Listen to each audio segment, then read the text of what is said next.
मध्य प्रदेश में तीसरे चरण की वोटिंग है कल और चुनाव आयोग ने मतदान की पूरी तैयारी कर ली है। पोलिंग पार्टियां आज रवाना होंगी। कल 9 लोकसभा सीटों पर वोटिंग होनी है, जिसमें भोपाल है, मुरैना, भिंड, ग्वालियर, गुना, सागर, राजगढ़, विदिशा और बैतूल। ये 9 सीटें हैं जहां कल वोट डाले जाने हैं। तीसरे चरण के लिए 20,456 पोलिंग बूथ पूरे प्रदेश में इन 9 लोकसभा सीटों पर बनाए गए हैं। तो कल सुबह 7 बजे से वोटिंग शुरू हो जाएगी और इसके लिए चुनाव आयोग की तरफ से पूरी तैयारियां कर ली गई हैं और आज ही पोलिंग पार्टियों को रवाना किया जा रहा है सभी 9 लोकसभा क्षेत्रों के। तो बिल्कुल तीसरे फेज की वोटिंग कल है, जिसमें 9 लोकसभा सीटों पर वोट डाले जाएंगे। भोपाल, मुरैना, भिंड, ग्वालियर, गुना, सागर, इसके अलावा राजगढ़, विदिशा और बैतूल, ये वो 9 लोकसभा सीटें हैं जहां पर कल वोटिंग होगी।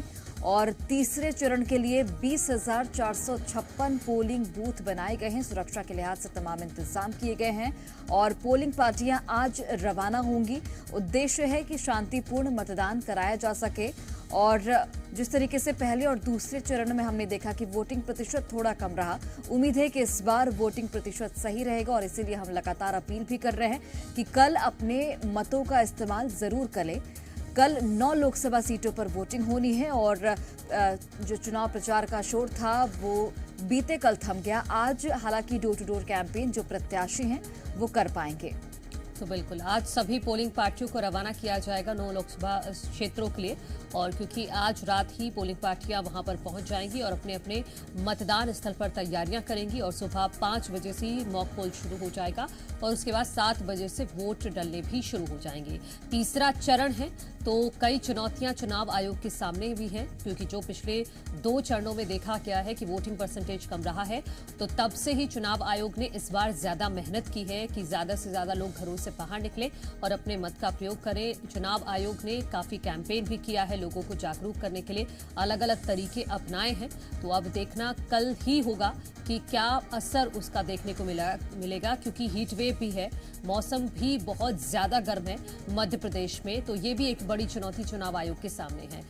जी मीडिया संवाददाता अजय दुबे इस वक्त हमारे साथ जुड़ गए हैं। अजय, कल 9 लोकसभा क्षेत्रों में वोट डाले जाने हैं, चुनाव आयोग ने क्या तैयारी की है, खासतौर पर वोटिंग परसेंटेज को बढ़ाने के लिए क्या मशक्कत की गई है चुनाव आयोग की तरफ से? बिल्कुल, देखिए कल मध्य प्रदेश की 9 लोकसभा सीटों पर चुनाव होना है। सुबह 7 बजे से शाम 6 बजे तक चुनाव होगा और आज मतदान दल भी अलग अलग जो लोकसभा क्षेत्र हैं, पोलिंग बूथ हैं, वहां के लिए आज रवाना हो जाएंगे। और निर्वाचन आयोग ने पहले ही जिस तरह से पिछली बार वोटिंग परसेंटेज कम था, तो उसके बाद जो है वोटिंग परसेंट बढ़ाने को लेकर भी निर्वाचन आयोग ने काम किया है, कोशिश रही है। और उसके साथ साथ जो राजनीतिक पार्टियां हैं, चाहे वो भारतीय जनता पार्टी हो, चाहे कांग्रेस हो, चाहे अन्य क्षेत्रीय दल हो, वो भी लगातार जो है मतदान प्रतिशत बढ़ाने को लेकर, मतदाताओं को जागरूक करने को लेकर लगातार मुहिम चला रहे हैं। क्योंकि खुद प्रधानमंत्री मोदी से लेकर मध्य प्रदेश के मुख्यमंत्री हो, चाहे विपक्ष हो, लगातार मतदाताओं से आह्वान कर रहे हैं कि आप घर से निकलिए और मतदान कीजिए। और खासतौर निर्वाचन आयोग ने भी पूरी तरह से तैयारियां की हैं, अलग अलग तरीके से, चाहे वो साइकिल रैली हो, चाहे दौड़ के जरिए, चाहे अलग अलग प्रतियोगिताओं के जरिए निर्वाचन आयोग ने जागरूक करने की कोशिश की है। और इस बार जो है कल चुनाव होगा 9 लोकसभा सीटों पर, जिसमें ग्वालियर, मुरैना, विदिशा, भोपाल, राजगढ़ की सीटें शामिल हैं और वहां के लिए आज मतदान दल रवाना हो जाएगा। बिल्कुल अजय, आप नजर बनाकर रखिए और फिलहाल आप भी बने रहिए हमारे साथ, अन्य खबरों पर भी आपसे अपडेट लेंगे। तो कल 9 लोकसभा सीटों पर मध्य प्रदेश में वोटिंग होनी है, तैयारियां पूरी कर ली गई हैं और चुनाव आयोग की यही कोशिश है कि वोटिंग परसेंटेज इस बार पिछले चरणों के मुकाबले काफी अच्छा रहे।